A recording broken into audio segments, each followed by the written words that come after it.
Bonjour, voici le bref regard sur l'actualité de ce jeudi. Échange entre le président de la République Alassane Ouattara et l'ambassadeur de Chine en Côte d'Ivoire, Wang Li, qui est en fin de mission.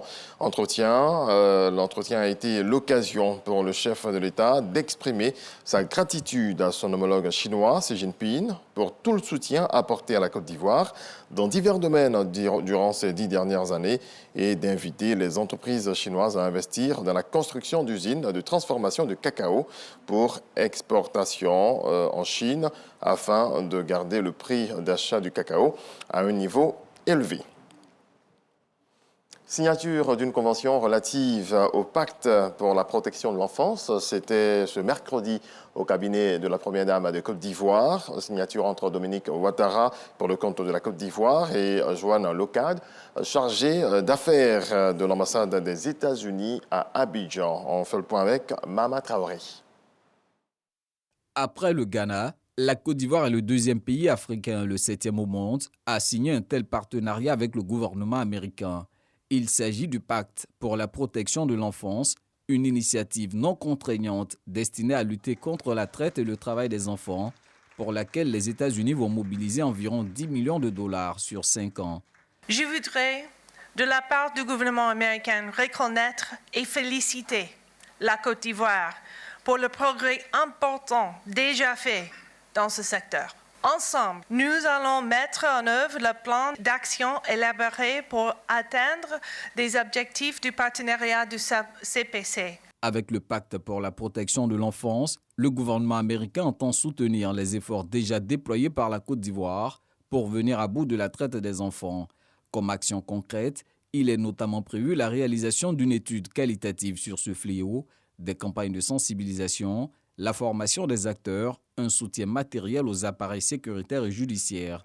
Pour le ministre de l'Emploi et de la Protection sociale, cet appui est à mettre à l'actif de la Première Dame Dominique Ouattara, présidente du Comité national de surveillance des actions de lutte contre le travail des enfants. Madame la Première Dame, sans nul doute, c'est votre leadership et le plaidoyer que vous ne cessez de mener au niveau international qui ont permis à notre pays d'être éligible à ce programme de partenariat des États-Unis d'Amérique dont nous signons la convention aujourd'hui, au niveau national. Si notre plaidoyer pour la prise en charge des cotisations de la couverture maladie universelle des producteurs des 3 binômes que sont café cacao, coton anacarde, EVA palmier à huile a abouti, c'est grâce à vous. Oui, Madame la Première Dame, c'est grâce à vous. Et soyez-en encore infiniment remerciés. Malgré les efforts déjà fournis par le gouvernement ivoirien, la Première Dame Dominique Ouattara continue de plaider pour de tels soutiens des partenaires face à la complexité des défis à relever pour lutter contre la traite des enfants.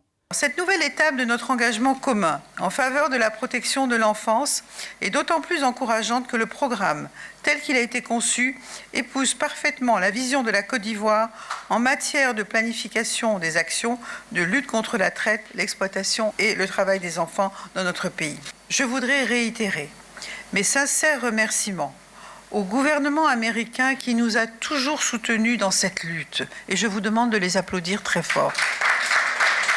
Ainsi qu'à l'ensemble de nos partenaires engagés à nos côtés depuis de nombreuses années pour l'élimination de la traite, de l'exploitation et du travail des enfants dans notre pays. Malgré la complexité de la tâche, la conjugaison de nos efforts permettra d'obtenir des résultats tangibles au bénéfice de la protection de nos enfants. Les subventions mobilisées dans le cadre du pacte pour la protection de l'enfance seront accordées à des ONG œuvrant dans le domaine. Les organismes bénéficiaires seront connus après un test de sélection.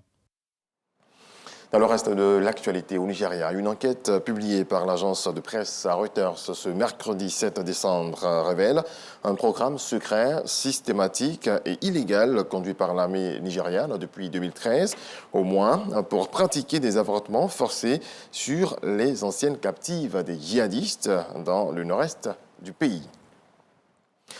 Le président péruvien Pedro Castillo a été destitué et arrêté ce mercredi et sa vice-présidente Dina Boluarte a été investie à la tête du pays, coutumier des crises politiques au cours d'une journée riche en rebondissements. Et puis ce verdict pour cet ancien président du Guatemala, Otto Pérez, a été déclaré hier pénalement responsable d'association illicite et de complicité de fraude douanière et condamné à 16 ans de prison.